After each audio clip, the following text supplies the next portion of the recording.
Well, hello and welcome back to the iHealth channel, the FitnessFab channel, and iHealth Radio. Hurricane H here with a different guest, new guest, a different angle. Today we're going to take you a little bit into the fitness and mindfulness, but I have somebody that's been doing this for quite a while as someone that teaches in Harvard the mindfulness to students and faculty. And so this is going to be more of a fit, and really a correlation between fitness and health, mind, body, the whole works. So I have with me Jeffrey Siegel. We are going to refer to him today as Jeff. How you doing, Jeff? Welcome to the show. Thanks for having me. I'm doing well, man. I'm excited to be here. Looking forward to getting to chat. Well, listen, hey, we're excited. So I know you have a lot of background in terms of putting it all together between the mind, the body, and the mindfulness and the habits, the eating healthy, not eating healthy, all that stuff. So why don't we first, before we go there, let's talk about a little bit of your background. Where you've been, how you've been doing it. What got you into this whole fitness piece, right? There's a lot of fitness out there, and also we'll talk about concepts and misconceptions, right? Or misconceptions rather. So let's go there. Who is Jeff Siegel? So I like to kind of trace my journey back to being a teenager and a high schooler where I actually suffering from an eating disorder, and I almost starved myself to death, like to the point where I stopped eating. And I couldn't really explain to you what was going on at that time.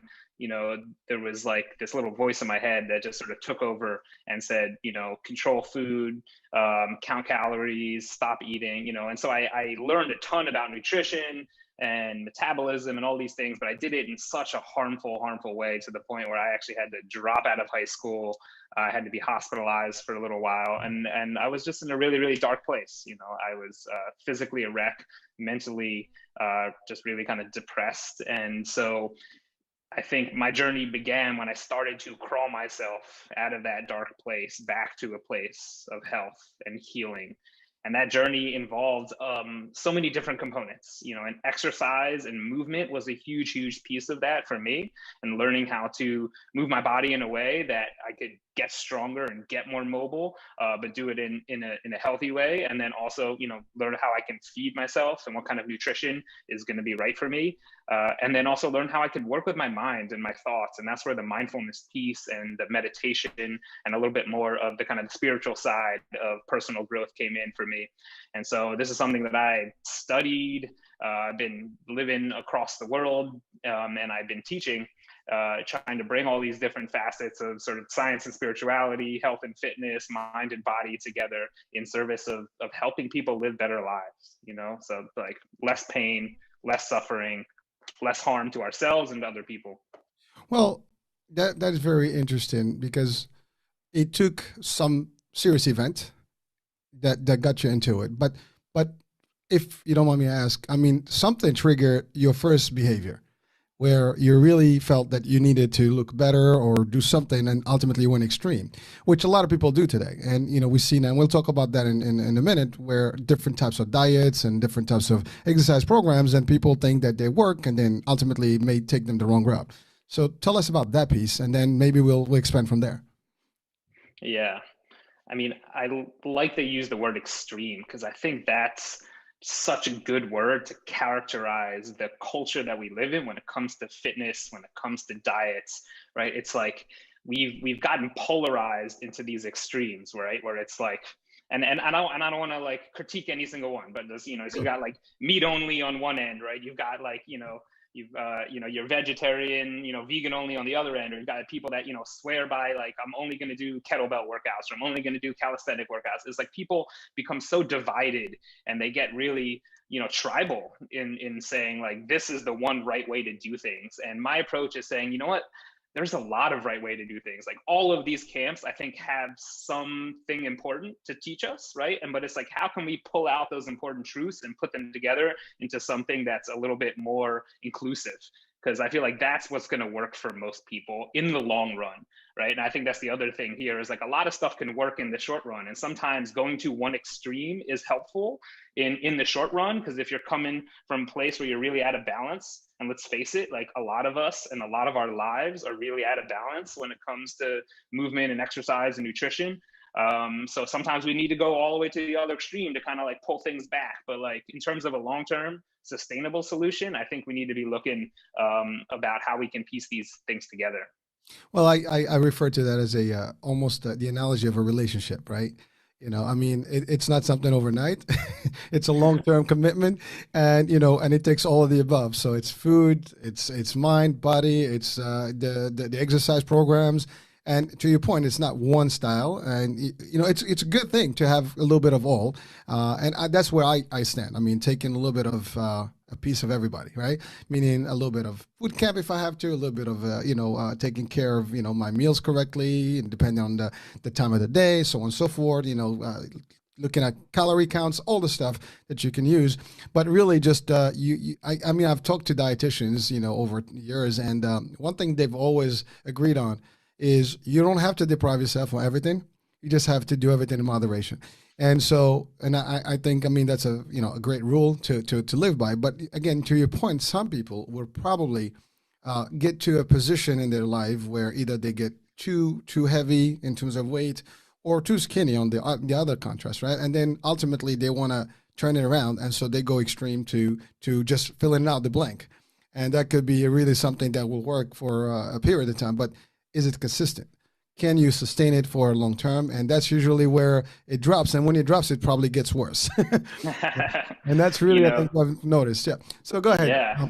The what you're mentioning about the sort of all things in moderation approach, I think, yes, in general that actually is a really great sort of attitude to take. However, I find there's three different situations where that approach tends to fall apart, right? And one is, if you have particular foods that just are trigger foods for you, right? And some people have that thing, like no matter what it is, like you can't just stop at one. Whether that's ice cream or cookies or donuts. For me, it's like I love nuts, but I will sit and I will just like crush an entire can of nuts, and then be gone in like 30 seconds, right? So it's like for some of those foods that tend to just send you over the edge, I think it's important to have some clear boundaries for yourself, around like where you're going to be eating these things and when and how much, right? I think the second place where like moderation falls apart is it's that becomes a slippery slope for a lot of just like low quality processed junk food to kind of like start to slip into people's diets. So like I see it like in the beginning, it's like, yeah, I'm going to eat some of this junk. Is everything in moderation? But then like, moderation becomes every night, and then it becomes a couple times a day, right? And I think the challenge there is a lot of us lack, and Discipline. this is not going to land so well, but it's like I don't think most of us are honest enough with ourselves, right? We delude ourselves so much, and so and unless you're really really honest with yourself, this whole everything in moderation thing can very quickly fall apart.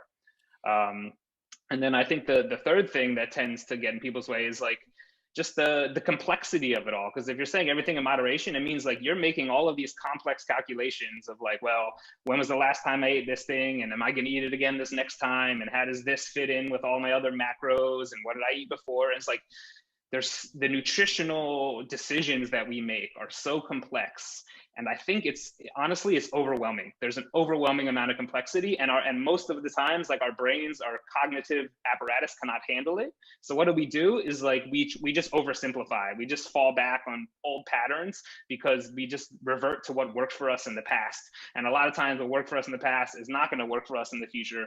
And so I think a lot of times we just get lost in the complexity, and that's just a larger situation that I think all of us are sort of living in right now. Is like, how do we handle all of this complexity? Well, I think two elements I would extract from the discussion right now. One is discipline, and the other is behavior, right? So ultimately, you're right. I mean, yeah, what is moderation? It vary from you to me to anyone, right? It's like we define it to our own liking, and our biases, of course, and therefore, to your point, we're not so honest because what I think is a good amount of a snack may not be exactly what it is, and then I might just indulge a little bit more, and that's it. I mean, and I think that's where we have these conceptions about diet and stuff, and food and so on and so forth. So to your in your experience, what are the some of the top misconceptions that you've experienced, or at least that you address and on a regular basis when it comes to either diet or exercise? Hmm. Yeah. Well, one of my favorite questions that people ask all the time is like, is this healthy? They'll pick up a bar, or, and they'll say, hey, hey, Jeff, is this healthy? Actually, it's one of my father's favorite questions. He loves asking this to me. And I just look at him, and I told him a million times, and I'm like, Dad, like, you know, like the answer to that question is like, how much time do you have? Because it's going to take like an hour to answer that question, right? Because like this, is it healthy is kind of a ridiculous question, because health does not live inside one single item, right? Health lives in the relationship between that food and your body, right? Between the macronutrients, the micronutrients, the vitamins, the minerals, right? The energy and the information in that food, and then how your body, right? Your microbiome, your digestive system, your genetics, your preferences, like how all of that is going to digest, assimilate, process, right? Mhm. And so I think, again, this misconception that some foods are healthy and some foods are unhealthy. Now, like, yes, there are certainly foods out there that we can very clearly say, like, like trans fats, like generally unhealthy, right? Like broccoli, like generally pretty healthy. um, right? But like most food lies somewhere in the middle, and it really depends on how it's interacting with your body. And as you said, it depends on how much and when and what time. If you're going to eat 3 pounds of broccoli at 3 a.m., I wouldn't necessarily call that healthy. So that's like, I think helping people break free from this healthy, unhealthy, black and white mindset is one of the big challenges that I face, and that we all do. Again, sort of falling into these overly simplified traps, because it's just too much to like go to a store, right? You're looking on the supermarket shelf, and there's like 50 different types of tuna. You're like, well, which tuna is the healthiest, right? Do I get tuna in olive oil? Do I get tuna in soybean oil? I get tuna in corn oil? Do I get tuna with water? I get tuna with salt? Do I get tuna that's line caught or wild caught? Do I get albacore or skipjack? Or like, it's like, how do you, like, most people do not have the education or the patience to deal with that question, right? So you just grab the cheapest tuna and you throw it in your cart and you walk out, right? And that's just sort of the state of things. Well, it's funny because you're talking about that, but you're right. I mean, there's so many options out there, and there's organic, not organic. I mean, you can think of there's the supplement stuff that you can buy as well to add to food, but you just touch on a couple of things. One is being the body, the metabolism, the genetics. Well, there's also the age, how you behave, your exercise amount. I mean, all that stuff. Someone that's young, I mean, will have a different metabolism than someone that's older, a male versus a female. So all these things apply, and not everybody. There's no such thing as one unique formula for all, and I think that's really what it is. I mean, there are concepts, but certainly what works for me may not work for you. What worked for me 10 years ago doesn't work for me today. I know for a Mhm. fact my body is not responding the same way, no matter what I Yeah, do. So that's a really another, like, I'm glad you brought up that point about age, and about how like our bodies, right, there are these natural organic systems, right? And they're always changing. And I think another challenge that I see is people, as you mature and become an adult, right? Part of becoming an adult is learning how to feed yourself. And for some people that happens earlier on. For some people that doesn't happen until like they're like 30, right? But it's like you learn one way of eating that kind of works for you, and it works for your body at that certain age, right? But you never update that, because as you said, like, right, as your body ages and your metabolism changes and the level of enzymes and things change, right? And then obviously your activity levels and other things are also changing, and your hormones are changing, right? So like, yeah, your diet needs to change too. And I think most people, again, get kind of trapped into eating one way because that was the way that tended to work. And the difficulty is that we're all left to make these decisions on our own. right? And this is where like my work as a health coach is to give people that support that they don't get anywhere else, because there's so many people out there struggling to figure out, hey, what the hell do I eat, right? But like, where do they look, you know? And because there's just way too much challenge and not enough support for most people to figure that question out. So Jeff, you mentioned health coach. Let's. How about if we define that for folks? Because I mean, there's health coach, and does that also include fitness coach, or is it the same or different things, or is it a combination of both? So Yeah. maybe you can give us a little clarity on that, just to for people listening to see the difference if there is one. Yeah. It's an interesting question, and I usually don't like to get like overly bogged down in semantics and labels, but this is a question I've wrestled with myself in terms of just how do I, because people ask me like, Jeff, what do you do? You know, Sometimes I say I'm a health coach, sometimes I say I'm a wellness coach, sometimes I say I'm a fitness coach, right? And it's like am I all of these things? Yes. It depends, and some of it depends on what the person needs the most, right? So like I'll take off one hat and I'll put on the other.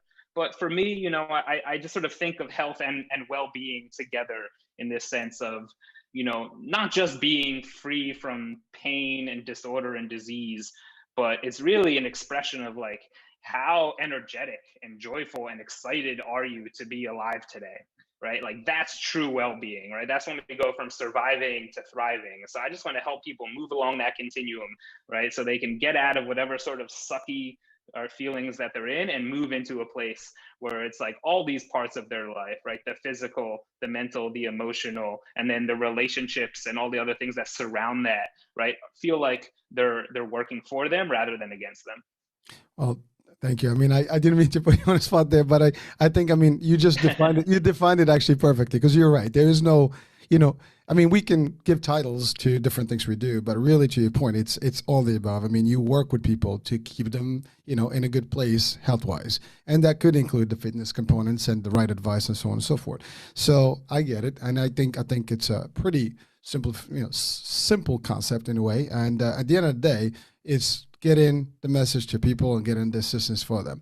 Now, in terms of the self sabotage, I know that's a word that you used. I think people sometimes we destroy ourselves, and without even knowing it. I mean, Mm, it depends on what our behavior can be, but at the end of the day, it's really us, to blame all the time. And sometimes we forget, or we don't see it happening until it's too late. And then we mm, want a quick fix. It takes months for you to gain a certain amount of weight, and then you want to get rid of it overnight. It doesn't happen. And now it's the commitment again. You have to set yourself to it. And we see this all the time, in the fitness world and in just the different diets and, all the nutrition stuff out there. It's just about people. They're not happy with how they are, how they look, and so on and so forth. But then the question is, how did you get there? How do you avoid and prevent getting there in the first place? And we all have a little relaxed time. I mean, I've been through it. Sometimes you just like give up. It's like that discipline over time. You gets tiring. I mean, eventually you're like, okay, I'm just gonna slack off. I'm gonna cheat today, and then sometimes the cheat becomes more frequent, and then now like, whoa, I got a little belly here going on.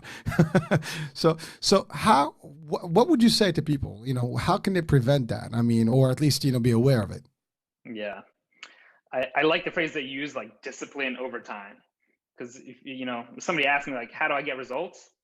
I'll say that discipline over time, right? Like consistent reps.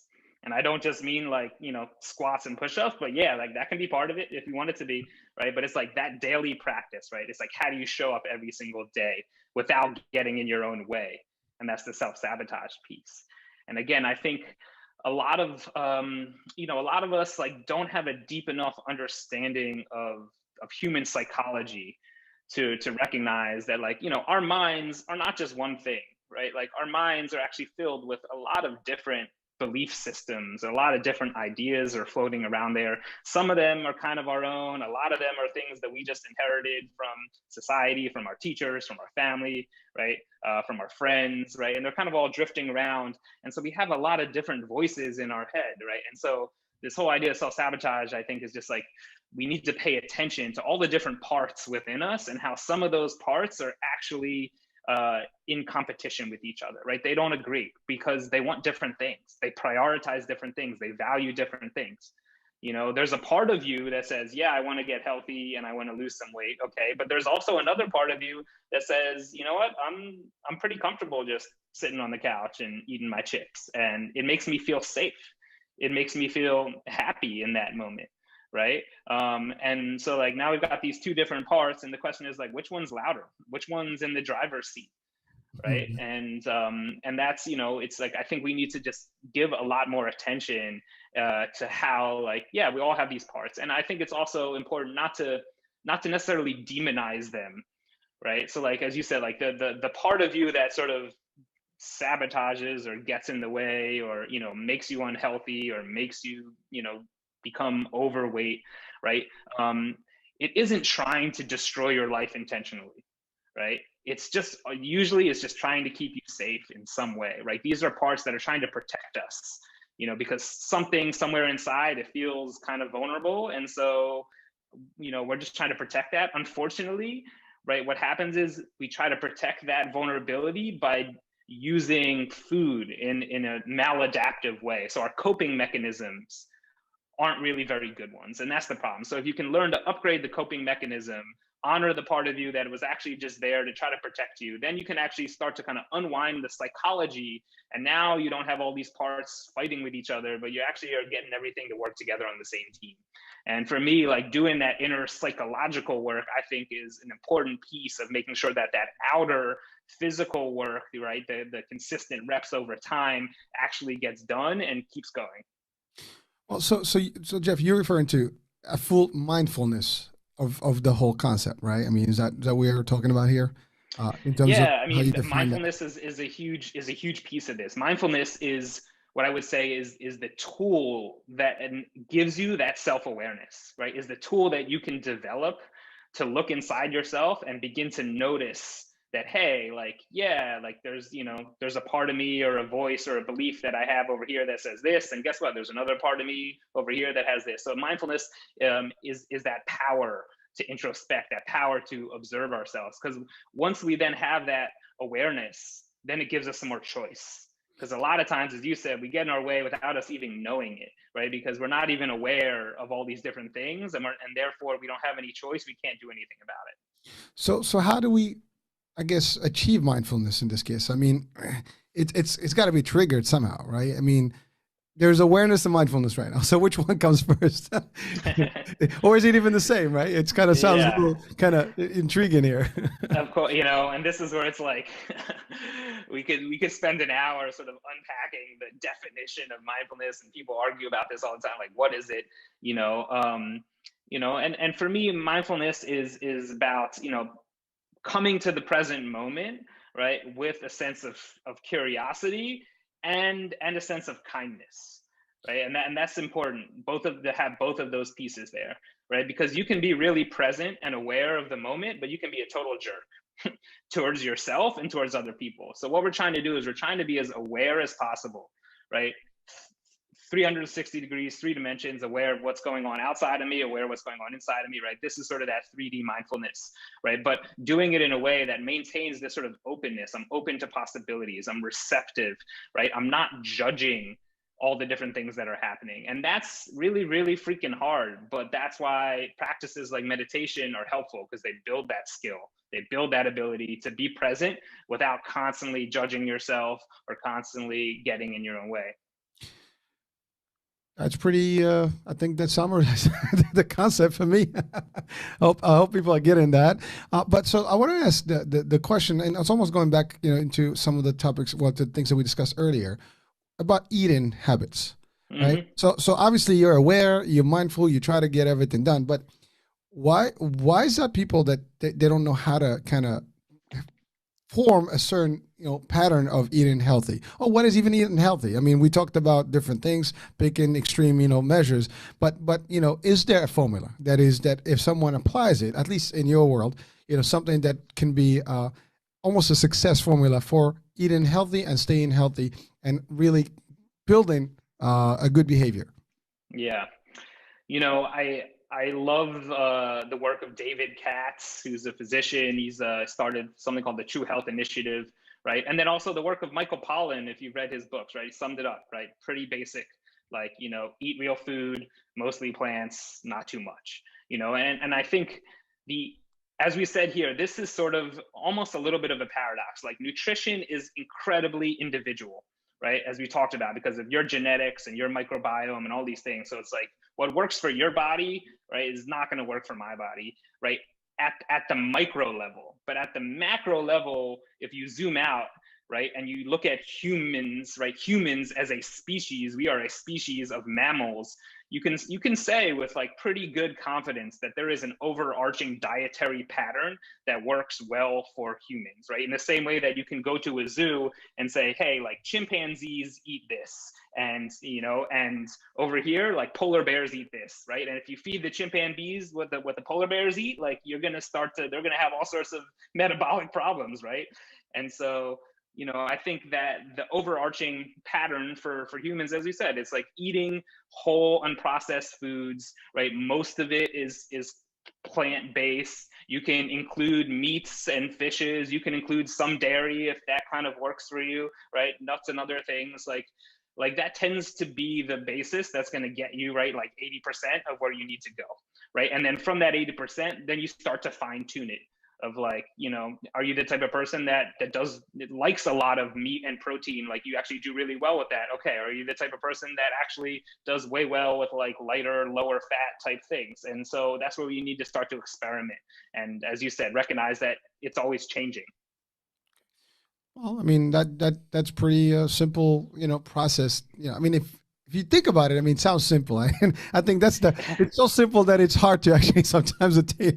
I think that's really the paradox right there. It's so simple that it's hard. Yeah. Because again, it's hard because you walk into a supermarket and it's like, what do you see? It's like, you've got your plants in one area, you've got your produce. Okay. But then like every other aisle, it's like, is that real, quote unquote, real food? And it's like, we live in a world where there's like just so much processed stuff. And again, I'm not claiming that every single processed food is a horrible thing. Like, I'm not out there like, eating, grass and dirt, right? But like, generally speaking, just doing your best. And it's hard because we become so disconnected from our food.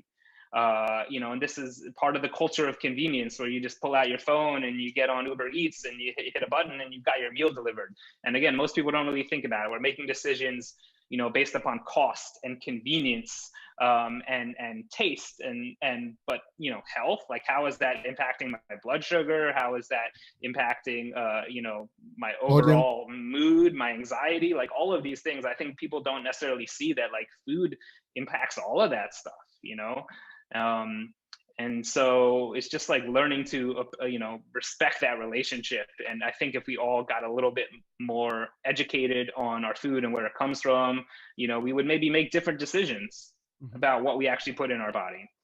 So Jeff, we talked about body, mindfulness, self-sabotage, all this stuff. What would be a percent, based on the experience, and I'm sure you've had either the question or have dealt with people, what does the mental state have to do with this? I mean, ultimately, there's got to be a factor here where the mind over the body, right? And so what is that formula? What is that balance, at least in your experience? Yeah. I mean, mindset plays a significant role here, definitely. But I think mindset is almost like a little bit too limited of an idea, because we tend to think of mindset of like positive mindset or growth mindset, or it's like a mindset is like this temporary state of mind that you get in, right? And the problem is, like, that goes away, that changes. It's a temporary state, right? And it's like, you can show up and you can be really motivated today. Like, I'm in a positive, motivated mindset today, right? And it's like, guess what? I'm gonna do all these great things for my body. But then tomorrow, it's like, I'm not in that mindset. I'm a different mindset. So it's like, there's something beyond that. I think it has to do with a deeper sense of just like how we make meaning of the world, and that's a whole bigger thing to unpack, and use this term mind over body. And what I often talk to people about is trying to actually come into a different relationship, right? Instead of your mind being this little dictator, right, telling your body what it should do, it's like, what about if you had like mind with body, right? It's like, I want a relationship where it's like my thoughts, okay, are listening to my body. I think listening to your body, that's again where the mindfulness comes into play, because all mindfulness, especially when you're learning it usually begins with being aware of what's going on in your body. It's like we all need to practice listening to our body. But then once our body tells us, hey, I'm hurting, I'm hungry, I ache, right?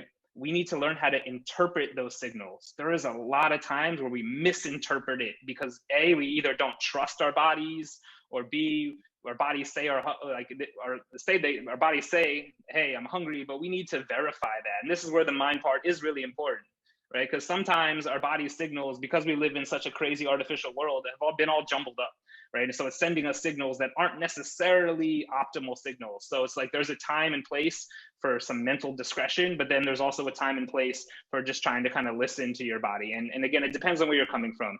I think both of these camps here, again, have something important to say. Like the mind over matter, like, yes, there's a time and place for that, especially in competition when you're trying to push through to the end and you need that extra grit and that determination and everything is hard. It's just like, yeah, you need to have your mind in that exact right place to keep your body and your physiology to just cross that finish line or get to where you're going, right? And that's super important skill to develop for high performance and for athletes, and right. But then there's this other camp that just says, like, yeah, intuitive eating, just listen to your body. Your body will tell you what it needs. And my answer is yes to both of those and no to both of those, right? Because like there's times where, like I said, like your body is going to tell you some things and it might actually be what you need, just because your body can be a little bit confused, because guess what? It's been so dysregulated and so out of whack for so long because you've mistreated it that like actually its signals aren't very good to listen to, right?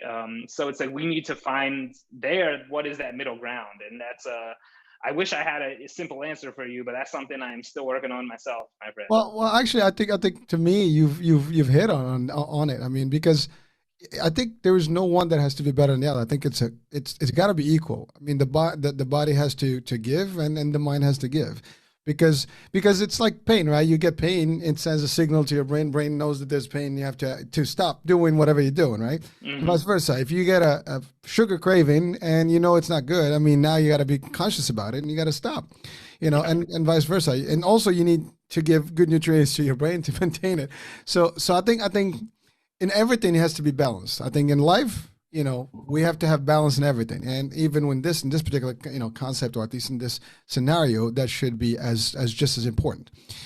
So I think you did answer, in a good way, because I mean, some people may potentially disagree, or maybe they have a different view. Yeah, okay. I invite that disagreement, and I think there's a lot of people out there that do, and I welcome that. I mean, there's no question that people have achieved amazing feats with their body by coming from this very sort of like head, right, top down approach, right? I'm just going to dominate my body with my thoughts and make it do whatever I tell it to do, right? And the body, right, is so resilient. Our bodies are so freaking adaptive that they will, right, they'll show up and they'll grow and they'll get stronger and they'll adapt, because like all our body is trying to do is survive.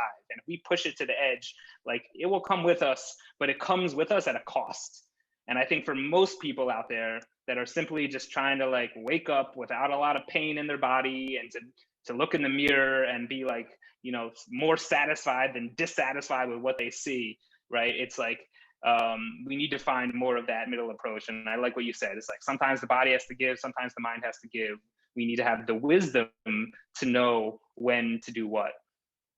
Listen, I mean, I think even if people disagree, they'll probably still accept it as a concept, because you don't go wrong with that one. I mean, when you're in the middle ground, you're always safe, right? I mean, you don't go any other side. At least that's a good approach for, I see it that way. Yeah, I love that. That's part of me probably just being conflict avoidant. Well, I would be the same. That's me. I always try to be in the middle of things. There's two extremes. I stand in the middle. I try to keep that nice balance, and hopefully it works. And I mean, it works for me for the most part. Sometimes, like everybody else, you have to have some fails, right? But so Jeff, I know, this last year has been a rough year. I mean, in all aspects, and it's still not over yet. I mean, we're still going through this whole COVID thing, and it's not over. There's a lot of debate out there. We're not talking about the politics behind it, but we're talking about just the health part of it, right? So last year, people were pretty much quarantined for a long time, and some people probably even today may still not be comfortable going out as much as they did. things are still closed. Gyms are not really as open. So that had to had an impact on people. And I think we've talked about this in previous shows. But in your experience in the last year, how has it been in terms of getting people in the right place? Because some people really want crazy food and they're just home watching TV and stuff. Some people went the other way and just like literally took it to the streets, running and doing good activities. So Yeah. what was your experience? Yeah. I mean, look, there is no question that 2020 and and even early this year has been crazy. It's been crazy for people's bodies, crazy for people's health. A lot of the patterns that people had before COVID, like just totally broke down. I think a lot of people sort of went into this kind of like anything goes sort of phase, at least initially, of like, F it, like, I'm just gonna eat whatever the hell I want, right? And I think I like what you said of like, it's been an interesting, if you step back and sort of look at it almost like this like crazy massive social experiment, right?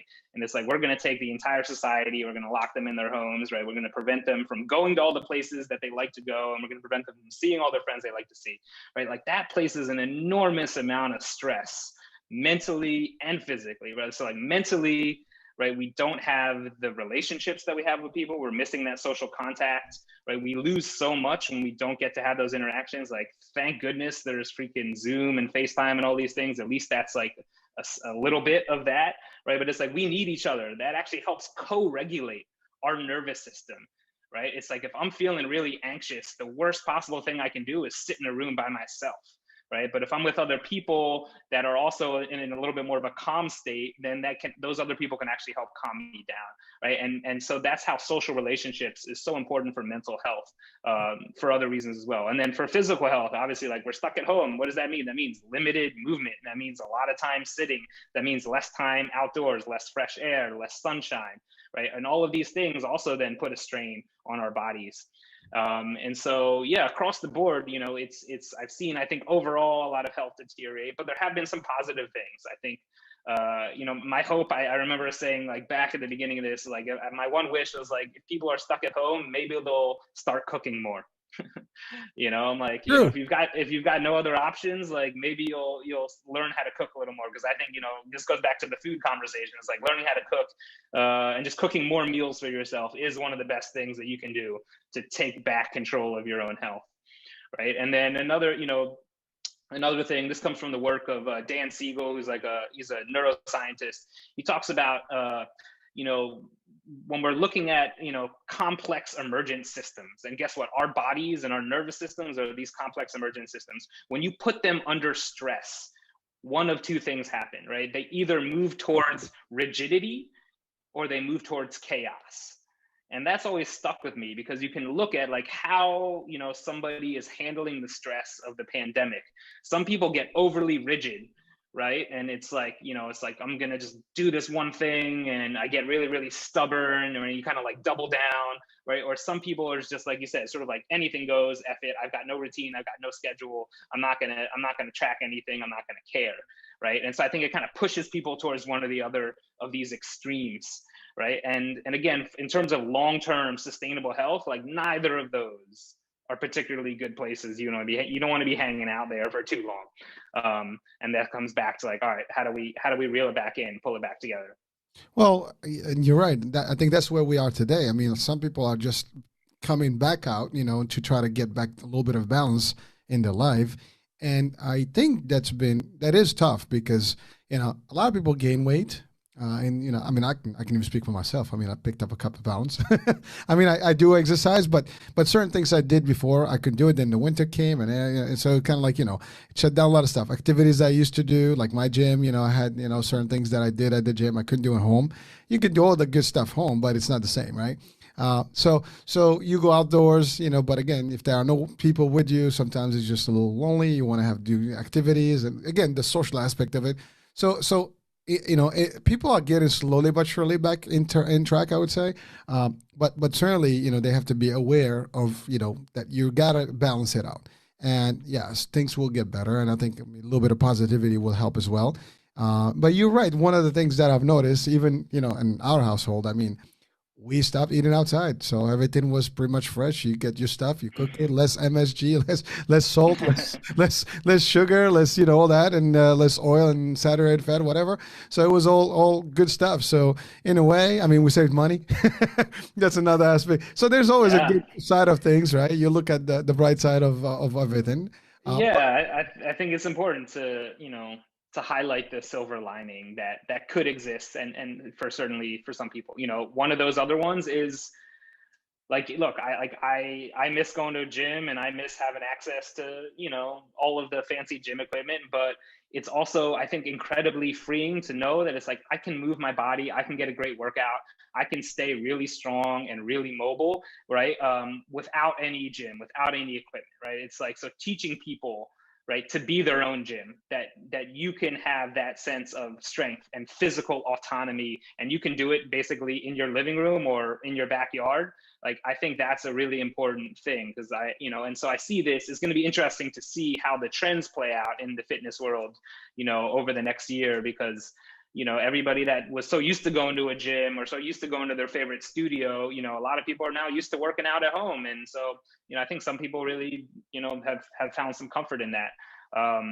And so that's one of the things I think is important to look at. And then the other one is just to recognize that, everybody's had such different experiences during COVID, and so much of it has to do with, obviously your, socioeconomic factors, right? And what kind of home you're living in and what kind of resources you have, and some people have had it way cushier than others. I just want to acknowledge that, and it's been a huge blessing. Like, I've got a space that I can work in, and I got space I can work out in, even though it's the same space, like it's still a space that, and some people don't even have that. So it's hard.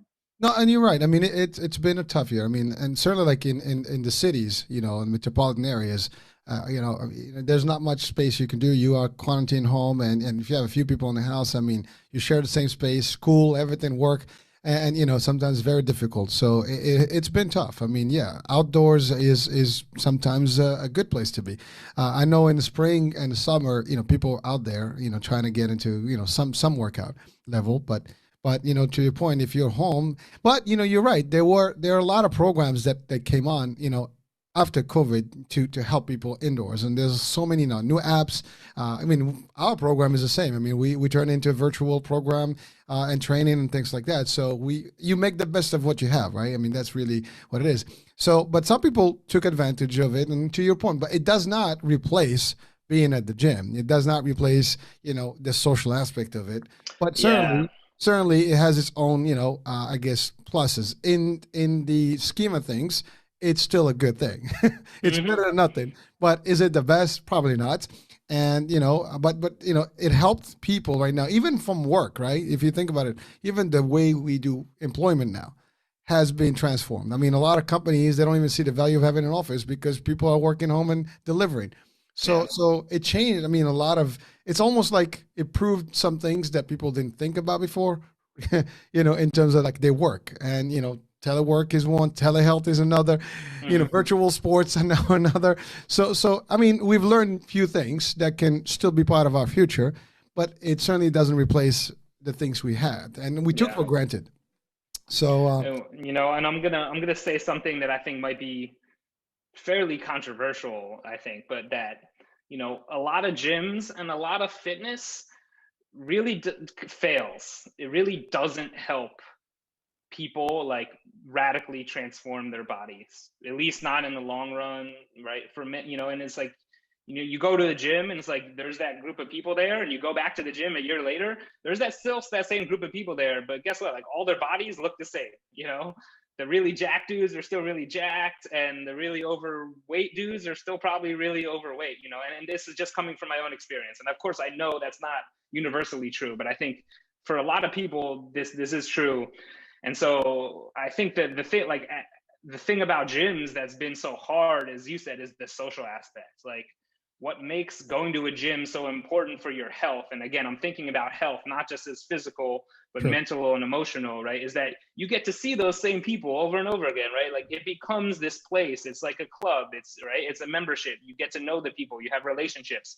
And what's important is that it's a place that's different from your home, and it's different from your work, right? It's this special in-between place. And I think we don't have a lot of those in-between places in our lives these days.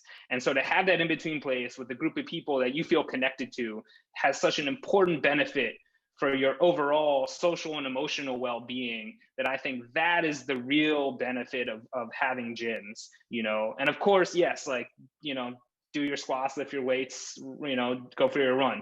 All right. But Well, Jeff, I would not, I would agree with you. It's not controversial. I think, it's not the gym that works or doesn't. It's really us and what we do with it. I mean, the gym is the platform, is the zone. You come in, and it offers different things, and it's how you utilize those things, and whether you maintain it or not. Some people really go to gym just to socialize, and you're right. It's a club. You hang out.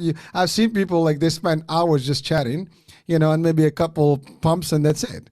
I got my stuff, I get a shower and I'm good. So, to your point, it gives them that little escape room, from family, friends, everything. You're social, but these are the guys that you're not hanging out with. You just see them, you talk to them, you talk about work, the stress, and you move on. But then on the flip side, there are people that come in there and they're really like just pumping. I mean, they go in there 2-3 hours, they're just working it, right? There's also the different classes that may be offered in those gyms, and people come in, they have some fun with it, and they stay, socially, engaged and things like that. You're right. I think 50% of it is social. And so really, it's not the gym, and there's always room for gyms, because that's, I think, important for the platform and the space available with the amenities. I mean, I'll give you an example. For me, I love steam room and sauna, right? And I don't have that at home, so that's something I lost, right? But that was part of my ritual. I go in there, I do a little bit, 15-20 minutes before, I do about half hour after. It was the best thing that happened to me. I loved it, right? But when that stopped, it kind of like took away half of my gym flavor. Yeah, yeah. But so it depends how you see your gym and how you operate it, right? And it's something that is gonna be missed if we don't have them. And we have to adjust. I mean, that's the other thing. You said adaptability earlier. We're resilient. We have to adapt. Sometimes you have to do what you have to do, and it works. Yeah. But, The word that stands out to me from what you said is this idea of ritual. I think that's an important piece to it. The people that I see that are probably most, quote, like successful when it comes to sustaining a fitness program or a workout program, right, is like they've created a ritual around it. Right, like going to the gym, right? It's like you've got your bag, right? There's a certain mindset, right? You meet certain people, you go through certain motions. At the end of it, you jump in the sauna. There's the steam room. There's a massage, right? Like it takes on this sort of elevated quality, and that's really important, because again, I think we live in a world, our modern material world is really lacking for a lot of ritual. Right. And so I think as humans, there's a natural human desire for ritual, to make something go from being ordinary to being a little bit more almost even sacred. Right. And so it's like turning the gym into that is a wonderful thing. And then I saw, for myself, that's true. And for a lot of other people, that's true. And so I think it speaks to this cultural need that we all have for just like finding some ritual. And if you can turn any one of your healthy behaviors into a ritual, it's going to be that much more powerful. And guess what? It's going to stick around much, much longer. Listen, I will go even one step over. I mean, to me, gym is religion in a way. I mean, really, like I've always been in some sort of a form of workout and exercise form, through martial arts and so on and so forth. So to me, it is part of my behavior. It's part of my who I am. I gotta go to the gym. I gotta do exercise, even at home. If I do a few pumps, push-ups, some abs, some jumping jacks, squats, whatever. But you got to do something. 15, 20 minutes, a half hour. You got to do it. You can't just be idle and just sit on the couch. But again, it takes time to be. It's almost like something that's in genes now, in the DNA. But you got to build that, So it goes beyond. It's a ritual. It's almost like part of your religious belief. You have to do it. You're committed to it, and that's how you succeed. And that's also with food. When you complement it with the correct, nutrition and formulas that you use for your daily intake, and being aware. That's it. I mean, yes, I do cheat. I love my sweets every now and then. I like my chocolate cake.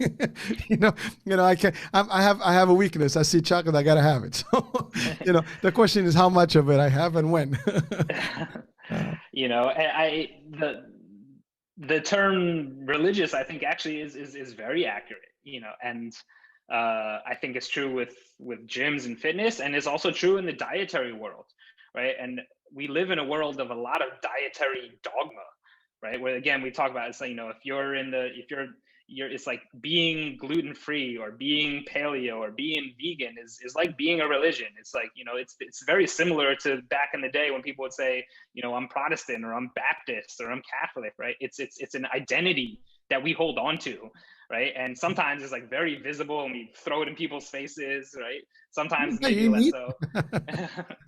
Right. And yeah, again, it's just an interesting thing to see how those like dietary religions have sort of emerged, and the biggest challenge, as we talked about, like, bring it full circle back to the start of our conversation, right, is that the one of the biggest challenges with religion globally, right, is that they don't get along, right? Is that, we're over here and I'm with people in my religion and I'm over there looking at your religion, and we don't like each other, and we say, you're wrong, I'm right, like we have the answers, we're the sacred chosen people, and you guys are all going to hell, right? And I think this is true in the dietary world too. And so it's like we need to find a way to start to bridge these differences and recognize that like where we're all trying to go is the same place. Like we're all trying to evolve into something that's healthier and happier together.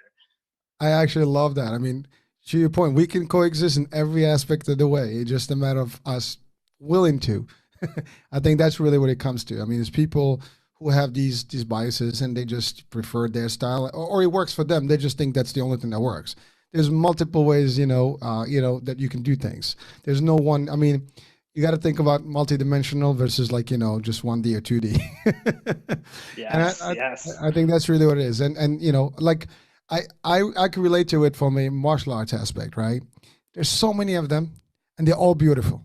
And there's Mm-hmm. no such art that's better than the other. They all have their own angles, and the best ones are the ones that actually the best people actually try to do multiples just to learn different things, because every one of those arts will give you something. Even working out, different styles of working out, different formulas. I mean, machines, free weights, classes, a little bit of boot camp. Look, you got to diversify.